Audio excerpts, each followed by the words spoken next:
আয়তন অনুসারে পৃথিবী সৌরজগতের কততম গ্রহ? পঞ্চম গ্রহ। কোন দিন মহাবিষুব সংগঠিত হয়? 21শে মার্চ। সূর্যকিরণ কর্কটক্রান্তি রেখার উপর লম্বভাবে পড়ে 21শে জুন। পৃথিবীর অনুসুর অবস্থানের দিনটি হল 3রা জানুয়ারি।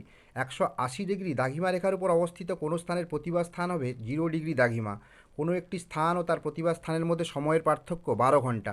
প্রতি 1 ডিগ্রি অন্তর সমাক্ষরেখার ব্যবধান 111.1 কিমি। কোন শিলায় খনিজ তৈল থাকে? বেলে পাথর। স্লেট একটি রূপান্তরিত শিলা, কি রূপান্তরিত হয়ে নিজ শিলা গঠিত হয়? গ্রানাইট। ভারতের প্রামাণ্য দ্রাঘিমা রেখা হলো 82 ডিগ্রি 30 মিনিট। সিকিম ভারতের অঙ্গরাজ্য হয় 1975 সালে। বিশ্ব চা উৎপাদনে শ্রীলঙ্কার স্থান তৃতীয়। ভুটানের দক্ষিণাংশের সংকীর্ণ সমপ্রায় অংশকে ডুয়ার্স বলে।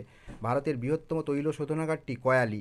সবচেয়ে উৎকৃষ্ট লোহা আকরিক ম্যাগনেটাইট। ঝাড়খণ্ডের কোডারমা কি উৎপাদনের জন্য বিখ্যাত? অভ্র। দক্ষিণ ভারতের কাশী মাদুরাই। কচ্ছ অঞ্চল উৎপন্ন হয় লবণ। জাপানের ফুজিয়ামা একটি আগ্নেয়গিরি সুপ্ত। ঝাড়খণ্ডের রাজমহল একটি হলো ক্ষয়জাত পর্বত। ভিসুবিয়াস আগ্নেয়গিরি হলো অবিরাম।